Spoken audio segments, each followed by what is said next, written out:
Pada Majelis kami sampaikan banyak terima kasih. Selanjutnya kita sampai pada acara inti, yaitu pengajian maulid, pengajian bersama sebagai pengantar pengajian yang akan disampaikan oleh Al-Mukarram Bapak Tuan Ibu di channel Mutakin Nasi kepada beliau.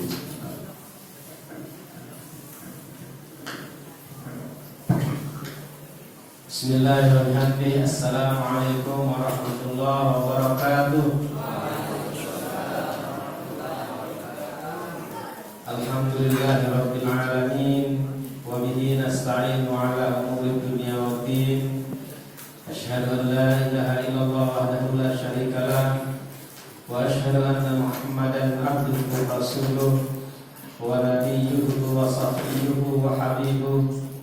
Balaghar risalata wa addal amanata wa nasaha lil ummati wa jahada fi sabilillah hatta atahul yaqin.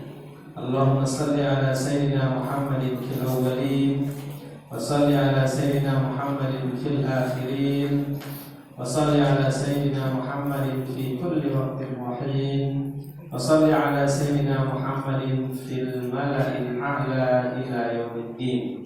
Allahumma aslih ummata Muhammadin sallallahu alaihi wasallam wa farrij an ummati Muhammadin sallallahu alaihi wasallam warham ummata Muhammadin sallallahu alaihi wasallam wansyur wahfaz ayyid nahratal watan fil alamin bihaqqi sayyidina Muhammadin sallallahu alaihi wasallam wa amir nahratal watan diniyatal islamiyah ta'ala madhhabi ahli sunnati wal jama'ati ila yaumiddin wa ala alihi wa ashabihi wa atba'ihi wa dhurriyyatihi wa itratihi wa azwajihi ummahatil mu'minin. Amma ba'du, yang sama-sama kita hormati tamu kita, guru kita, Bapak Mukarram, Bapak Dr. Halim Syari MPD, kandidat doktor Universitas Islam Negeri Mataram. Yang sama-sama kita hormati juga Bapak Ketua Yayasan Ittihadul Abrar, yang kita sama-sama hormati juga Bapak Ketua Dewan Penasehat Yayasan Ittihadul Abrar, segenap para ustaz dan ustazat, para tuan guru, alim ulama, santri, singkatnya hadirin hadirat hafizakumullah. Mudah-mudahan di tempat ini, di rumah Allah Subhanahu wa taala, senantiasa kita dalam naungan ridha Allah Subhanahu wa taala. Mari bersama-sama di tempat yang sangat mulia ini, tempat yang baik ini, kita bersyukur kepada Allah Subhanahu wa taala bahwa pada malam hari ini, yang mana hari ini bertepatan dengan hari santri. Makanya tadi beberapa atau bahkan semua ya pondok pesantren, lembaga pendidikan yang ada di Indonesia ini memperingati hari santri. Kenapa hari santri diperingati? Itu untuk mengingatkan kita kembali bahwa semangat ulama-ulama kita dahulu. Kenapa disebut hari santri bukan hari kiai, hari tuan guru, hari ulama seharusnya kan?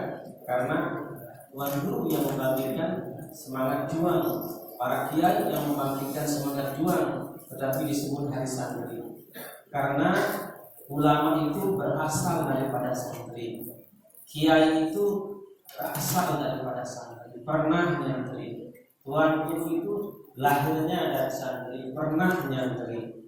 Dari itu Bapak Ibu kaum muslimin rahimakumullah, mudah-mudahan kita doakan anak-anak kita ini, mudah-mudahan kelak menjadi penerus agama Allah Subhanahu wa taala, menjadi pejuang agama Allah Subhanahu wa taala, kelak menjadi para kiai, para tuan guru, para ulama, dan mudah-mudahan kelak kita diberikan kesehatan umur yang panjang dalam ketaatan kepada Allah Subhanahu wa taala, sehingga mampu menyaksikan anak-anak kita menjadi anak-anak yang sesuai dengan yang kita harapkan, menjadi anak yang sukses, menjadi anak yang soleh dan solehah, berguna bagi keluarga, agama, nusa dan bangsa.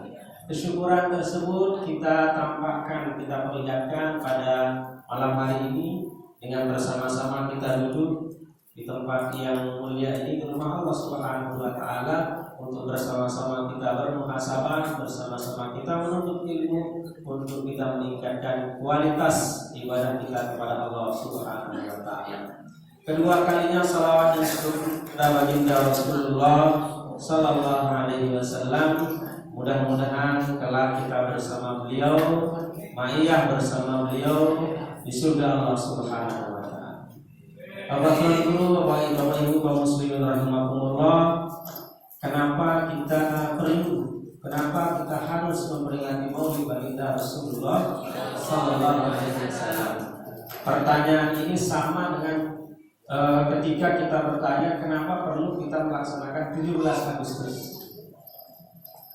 17 Agustus kita laksanakan, kita peringati setiap tanggal 17 Agustus ya. Kenapa perlu kita peringati? Untuk mengenang jasa ulama-ulama kita, untuk mengenang para pendahulu-pendahulu kita, untuk mengenang para tokoh-tokoh kita, mereka yang telah berkorban jiwa dan raganya, bahkan keluarganya, orang-orang yang dicintainya dikorbankan untuk apa? Untuk mendapatnya namanya kemerdekaan. Yang kita rasakan pada saat ini, sekarang ini kita merdeka, kita bebas kemanapun, kita bebas sekolah kemanapun, kita bebas ilmu kemanapun, kita bebas melakukan apapun tanpa ada gangguan. Dulu di zaman penjajah tidak boleh kita berkumpul seperti ini. Di zaman penjajah tidak boleh kita menunaikan ibadah haji. Di zaman penjajah tidak boleh kita berhadrah.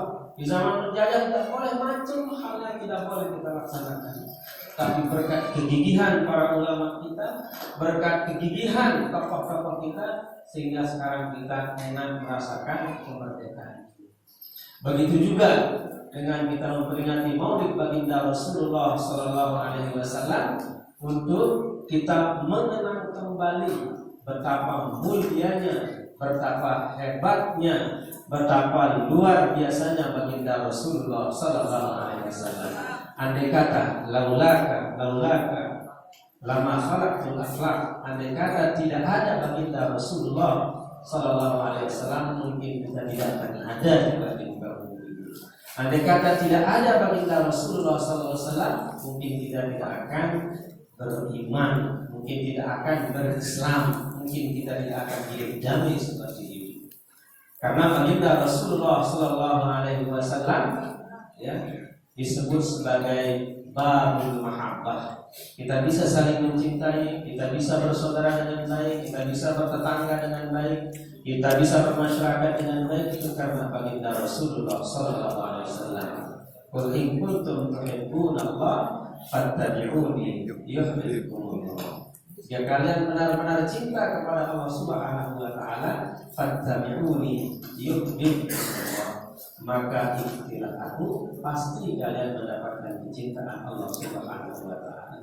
Satu di antara kemuliaan kelebihan baginda Rasulullah sallallahu alaihi wasallam yang disebutkan dalam sejarah, ketika orang-orang kafir Quraisy merencanakan supaya baginda Rasul ini ditempel di Ka'bah, kejelekan-kejelekannya diberikan hoak, dibuatkan fitnah, lalu diundang orang yang paling hebat saat itu, ya, yang bernama Hasan bin Thabit. Dipanggil Hasan bin Thabit, wahai Hasan, ini seberikan kamu segepok uang, seberikan kamu ratusan juta, ya, tulis kejelekan-kejelekan Muhammad. Nah, Hasan bin Thabit ini orang cerdas, tidak langsung mau menulis kejelekan Nabi Muhammad. Apa katanya? Oh, saya harus lihat dulu, saya lihat dulu, saya cek dulu, saya ke lapangan dulu, ya, saya ke lapangan dulu. Kalau dalam penulisan kualitatif ya, ada penelitian kualitatif, saya harus meneliti dulu. Akhirnya Hasan bin Thabit ini pergi penelitian lapangan, ya, harus dilihat di lapangan dulu. Akhirnya Sayyidina Hasan bin Thabit ini mengintip baginda Rasulullah SAW dari malam sampai malam, ya. Jadi 24 jam diperiksa baginda Rasulullah SAW. Karena zaman dulu belum ada apa ya namanya itu, KPK, ya CCTV. Ya. Belum ada apa yang terbang itu, ya, drone terbang. Dicek sama Sayyidina Hasan bin Sabit. Lalu singkat cerita, Sayyidina Hasan bin Sabit yang sudah dikasih DP sama orang kafir Quraisy ini ketemu sama orang-orang yang tadi mau nyuruh dia supaya nulis kejelekan baginda Rasulullah SAW. Lalu datanglah dia, wahai kawan-kawan, wahai saudara, ini saya kembalikan uang yang sudah kasih tadi itu, saya kembalikan DP yang tadi. Loh, kenapa sudah kembalikan? Apa kata Sayyidina Hasan bin Sabit? Ternyata ya, setelah saya lihat siapa Muhammad tersebut, ternyata bukan manusia. Walaupun dia manusia, karena ada dalam syair kalau laisa kal basar. ya, Muhammadun basyarun laisa kal basyar. Nabi Muhammad itu manusia dan bukan manusia. Dalam contohnya mara batu akik banca berlian, kan sama-sama batu, ya. Batu akik banca berlian. Lalu berlian ini walaupun ditaruh di dalam lumpur tetap berlian, walaupun dia kotor tetap berlian. Batu akik, batu yang biasa, ya, diukir bagaimanapun diukirnya, ditaruh dimanapun ditaruh, hatta kita taruh di Ka'bah dia tetap batu akik. Tapi berlian dapat tertaruh oleh mereka tetap namanya berlian. Nah itulah apa namanya logika sederhana bahwa baginda Rasulullah SAW basyarun wa laisa kal basar. Akhirnya keluarlah syair yang terkenal, ya, yang sering kita dengarkan pada hafal itu. Apa katanya? Wa ajmalu minka lam tara qattu aini. Ya, keindahan ini, ya, mata itu tidak pernah melihatnya. Jadi keindahan yang terpancar dari baginda Rasulullah SAW tidak pernah mata itu sama sekali melihatnya. Wa ahsanu minka lam talidin nisa. Dan keindahan, ya, bentuk daripada badan ayat apa yang terpancar dari dirimu lam talidin nisa denara dengan kelahiran manusia. Saking sempurnanya baginda Rasulullah sallallahu alaihi wasallam. Khuliqta mubarra'an min kulli aibin. Engkau tercipta bersih, bebas, benar-benar sempurna dari segala aib. Karena mau tadi, ya, segagah-gagah manusia mau dina pakai, ya, lamun dina mancung dina besek, lamun dina lurus buluna jerang. Ya, wah gagah dan dina gagas misalnya. Wah gagas dina pinter, ya, banyak sekali. Nah baginda Rasulullah SAW ini khuliqta mubarra'an min kulli aibin ka'annaka qad khuliqta kama tasya'. Jadi baginda Rasulullah SAW ini tercipta seolah-olah pesannya sendiri si baginda Rasul. Jadi ciptakan saya paling sempurna, ya, tidak terlalu tinggi, tidak terlalu pendek, matanya melong, hidungnya mancung, kulitnya putih, rambutnya tidak terlalu lurus. Pokoknya sesuai dengan pesanan. Andai kata kita bisa seperti itu, mungkin kami sendiri beda itu. Ya, mungkin kita tidak mau mungkin tercipta jelek, mungkin kita tidak mau tercipta bodoh, mungkin kita tidak mau tercipta miskin. Ya.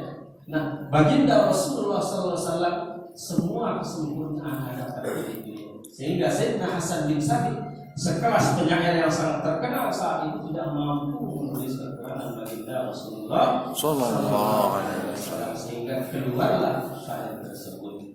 Oke, nah jadi Bapak Ibu kaum muslimin rahimahullah, mudah-mudahan kita dapat meneladani akhlak baginda Rasulullah sallallahu alaihi wasallam, dan mudah-mudahan nanti kita mendapatkan banyak ilmu, banyak suri tauladan, banyak uswah, banyak pelajaran yang kita dapatkan dari waktu nanti akan menyampaikan kajian terkait dengan maulid baginda Rasulullah sallallahu alaihi wasallam. Mudah-mudahan segala keberkahan melimpahi kita semua, dan mudah-mudahan kita terus bertambah cinta kepada baginda Rasulullah sallallahu alaihi wasallam dan diberikan istiqamah untuk terus melaksanakan sunnah baginda Rasulullah sallallahu alaihi wasallam. Demikian yang bisa saya sampaikan. Mohon maaf atas segala kekurangan. Wallahu muwaffiq wal hadi ila sabilir rasyad. Wassalamu